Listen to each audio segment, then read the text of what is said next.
Hi, good morning. You're watching the Breakfast News on Rajya Sabha Television. I'm Aishwarya Kapoor with you. Here are this morning's headlines.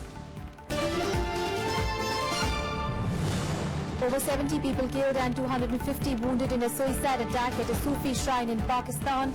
Islamic State claims responsibility.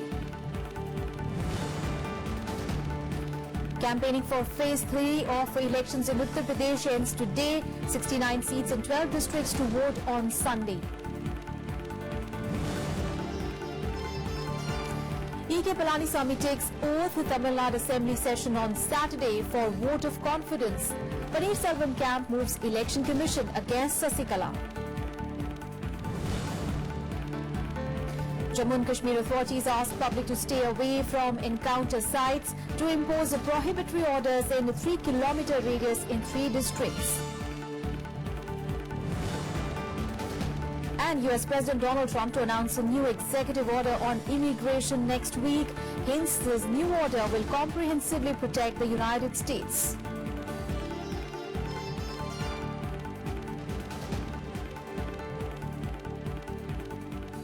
Well, let us begin the bulletin by taking a look at the news from states that are going to elections this year.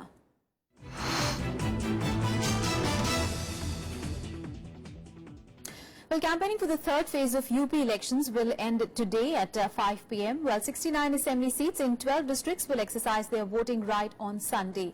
Well, prominent districts going to polls are Farrukhabad, Kannauj, Mainpuri, Etawah, Kanpur, Lucknow and Barabanki. A total of 2 crore voters will vote for the 826 candidates who are contesting the elections.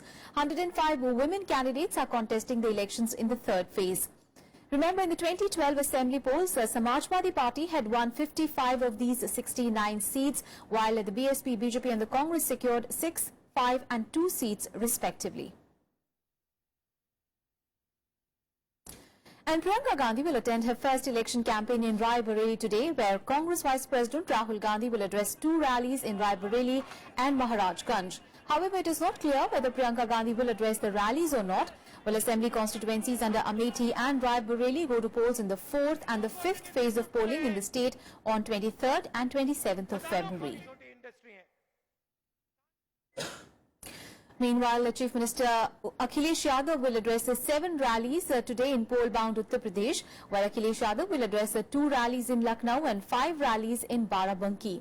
Well, curtains will come down today on the campaigning in 69 assembly seats spread over 12 districts of Uttar Pradesh that will go to polls in the third phase on 19th of February. And Prime Minister Narendra Modi on Thursday said that his government is trying hard to push growth in India, but it cannot be done without Uttar Pradesh.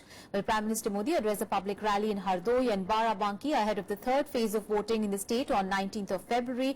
Chief Minister Akhilesh Yadav also highlighted schemes launched by his government and promised 1 lakh jobs in the police force without even an interview.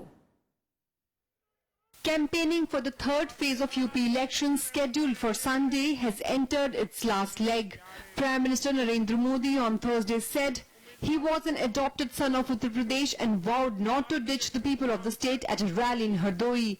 He further added that his government is trying hard to push growth in India, but it cannot be done without UP. Modi also slammed the opposition, saying be it Congress, Samajwadi Party or BSP, no one thought about the development of the state.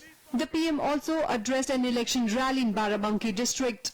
चाहे कांग्रेस हो, चाहे सपा हो, चाहे बसपा हो, पूरे उत्तर प्रदेश का विकास कैसे हो,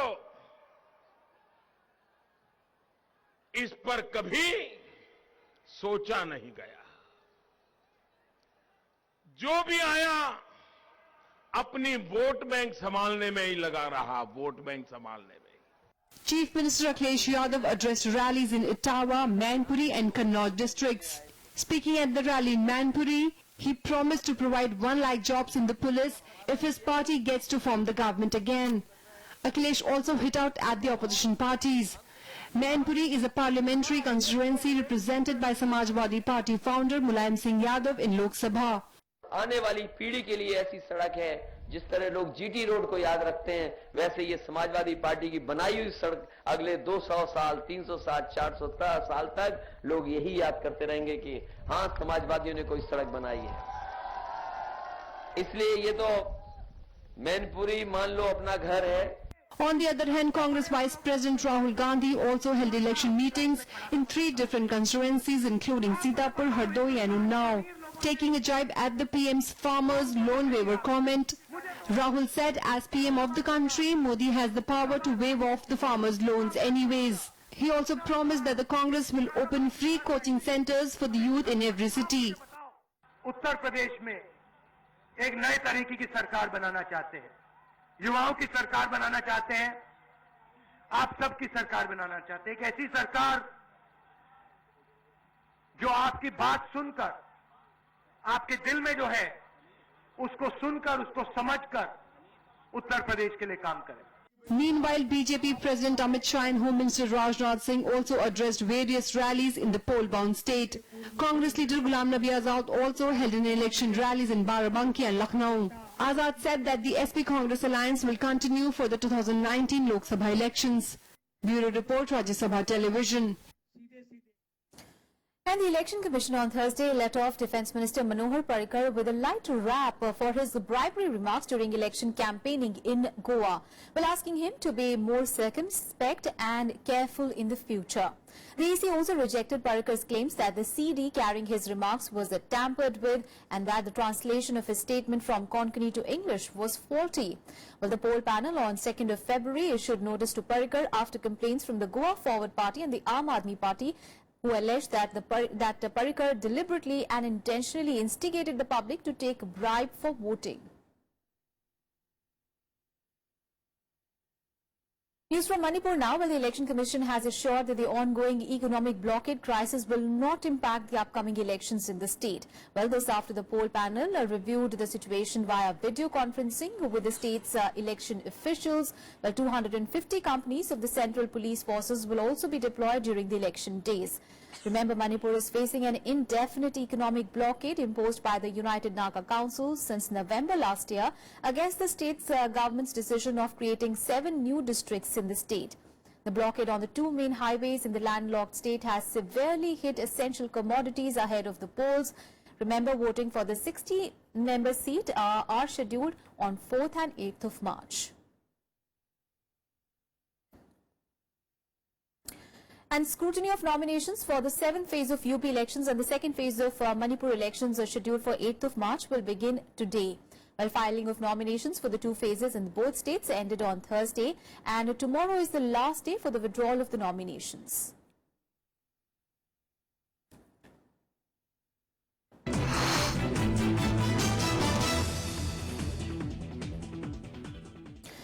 And now let's get you news on what is happening in Tamil Nadu. Well, E.K. Palaniswamy, AIADMK General Secretary V.K. Sasikala's loyalist, has been sworn in as the Tamil Nadu Chief Minister by Governor C. Vidyasagar Rao.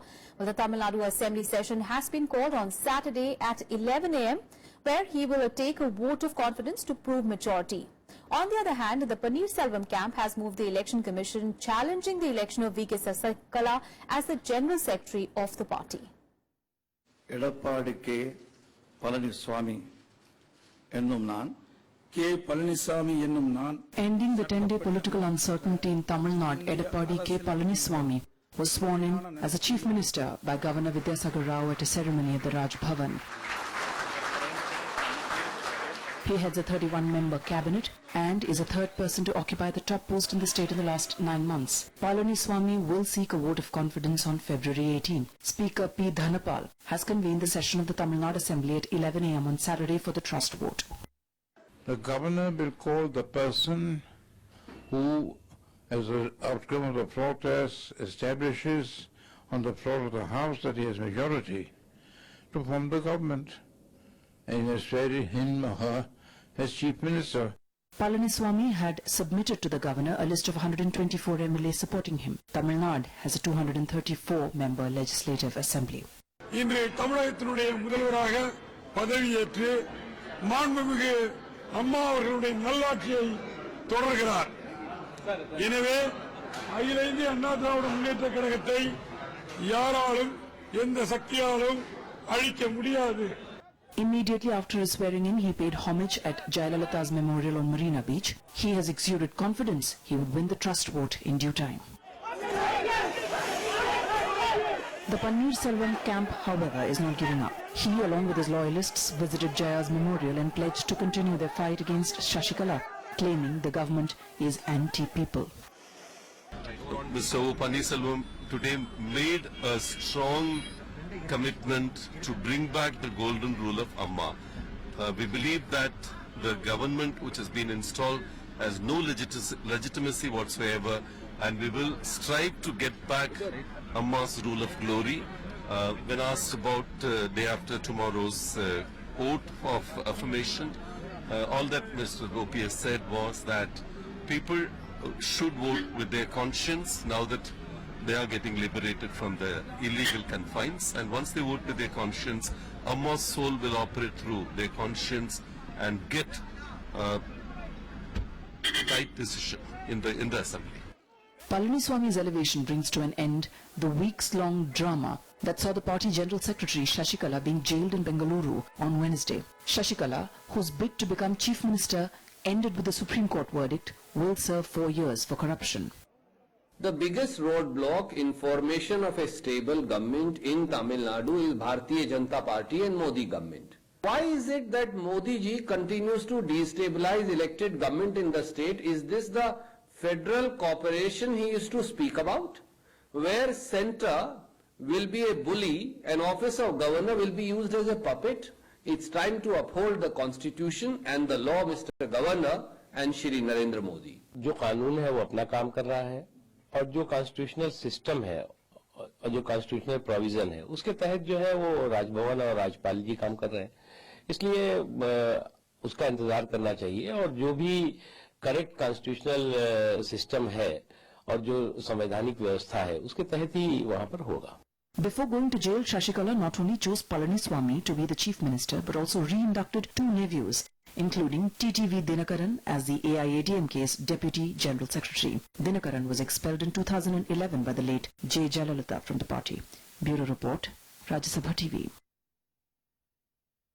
And in Breakfast News, we'll take a very short break. We'll be right back. Stay with us.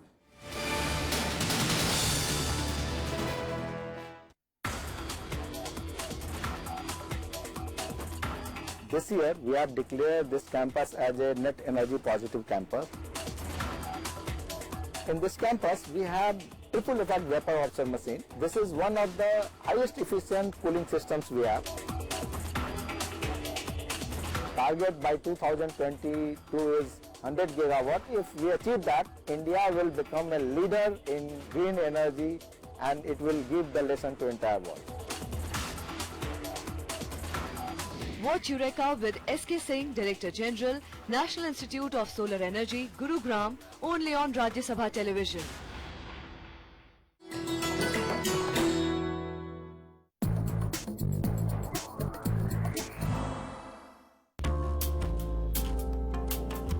From cowries to metal pieces,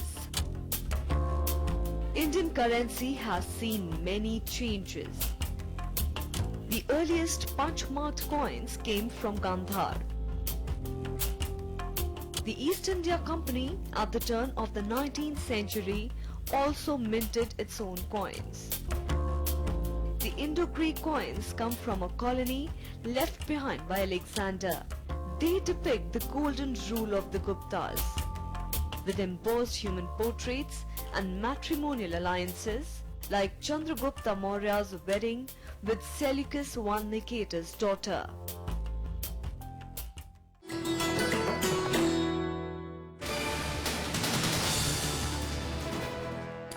Well, thanks for staying with us. Well, the Supreme Court on Thursday said that a 5-judge constitution bench would be set up to hear and decide on a batch of petitions relating to the practice of a triple talaq, nikah halala and polygamy among Muslims. It said all the petitions relate to the constitutional issues and needed to be dealt by a larger bench. Now, headed by Chief Justice J.S. Kehar, the bench took on a record 3 sets of issues and said that the questions for consideration of the Constitution bench would be decided on 30th of March. Well, the bench has asked the parties concerned to file their respective written submissions by the next date of hearing. Remember, during the last hearing, the apex court had made it clear that it would not deal with the question on whether divorce under Muslim law needs to be supervised by courts, as it fell under the legislative domain.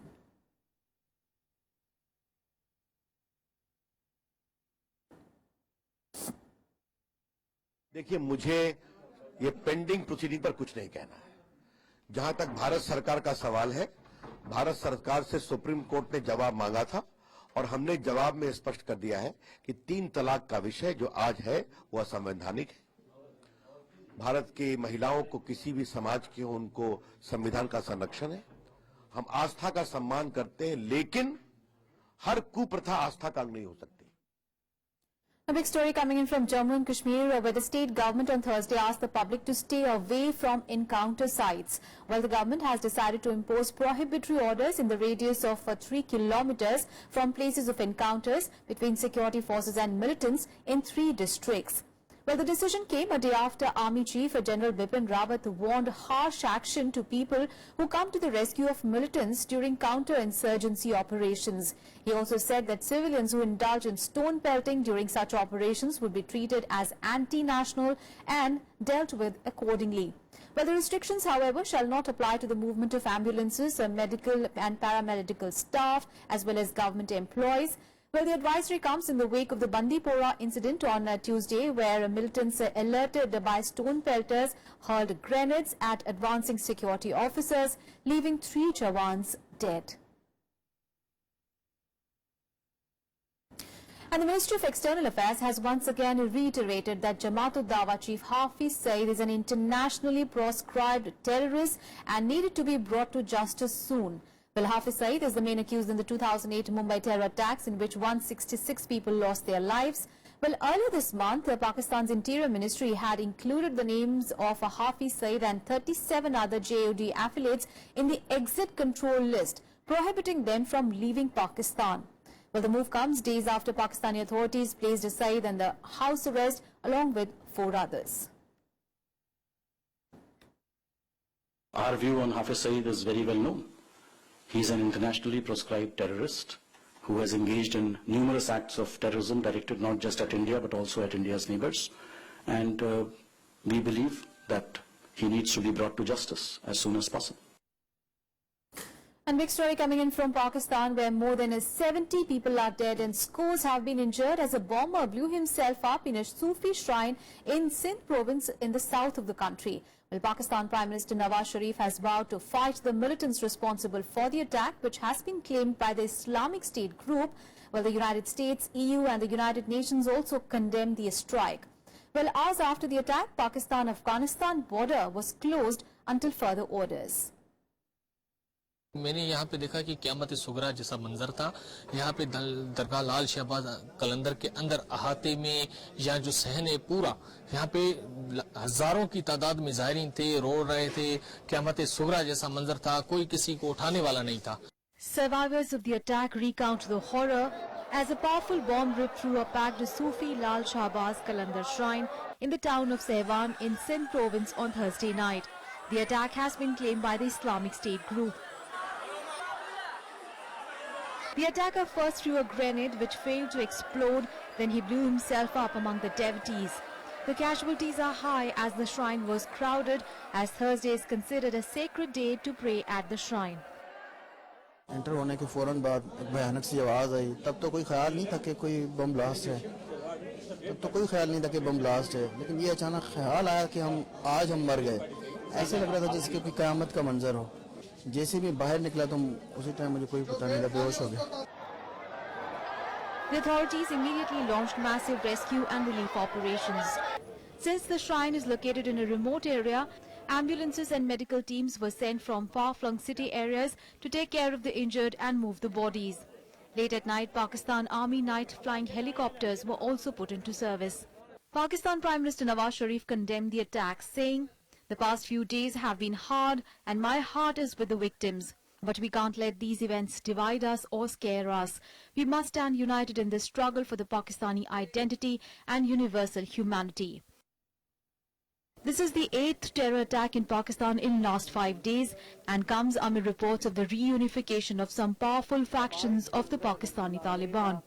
Some of these groups have links with the Afghanistan-Pakistan chapter of the Islamic State. Bureau Report, Rajya Sabha TV.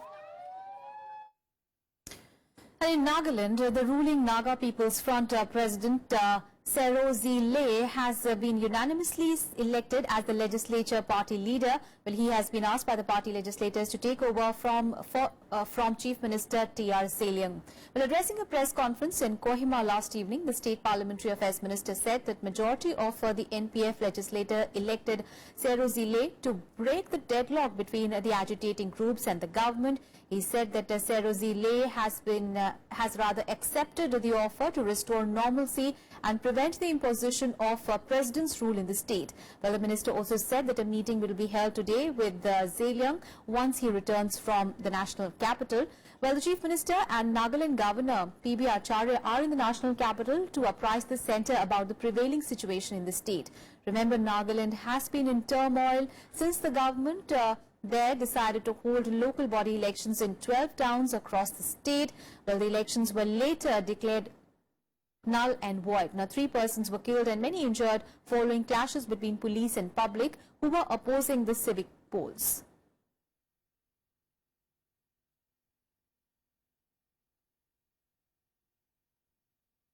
News from the United States now, and the country's President Donald Trump's administration will issue a new version of the executive order banning the entry of refugees from 7 Muslim countries next week. Well, the move comes after the previous executive order banning the entry of Syrian refugees and people from 7 Muslim-majority countries was put on hold by the courts there. While briefing the media on Thursday, Trump targeted federal courts that blocked the implementation of his travel ban. He said that the new order would comprehensively protect the country and hinted that it might contain new vetting measures for travelers. Well, Trump further added that his administration had a very smooth rollout of the travel ban and termed it perfect. Well, soon after Trump's announcement, the U.S. Justice Department told a federal appeals court that there was no reason to consider a case on the executive order on immigration and refugees. Well, the court had refused to remove the stay on the executive order by another federal court in Seattle last week. We had a very smooth rollout of the travel ban, but we had a bad court. We got a bad decision. We had a court that's been overturned, again, may be wrong, but I think it's 80% of the time, a lot. We had a bad decision. We're going to keep going with that decision. We're going to put in a new executive order next week sometime. And Russian President Vladimir Putin has called for a new level of cooperation with the Western intelligence agencies in order to fight terrorism. While addressing a meeting of top officials of the Federal Security Service on Thursday, Putin said that it is in the general interest to establish a dialogue with the special services of the United States and other member nations of NATO. He further said that in the area of counterterrorism, all relevant governments as well as international groups should work together. Meanwhile, he claimed that Russia last year thwarted the activity of more than 400 foreign special agents, but refused to give the details. Абсолютно очевидно, что в сфере антитеррора должны сотрудничать все ответственные государства и международные объединения, потому что даже простой информационный обмен о каналах и источниках финансирования террористов. Well, that's it from the Breakfast News team at the moment. Thanks for watching. Have a great day ahead.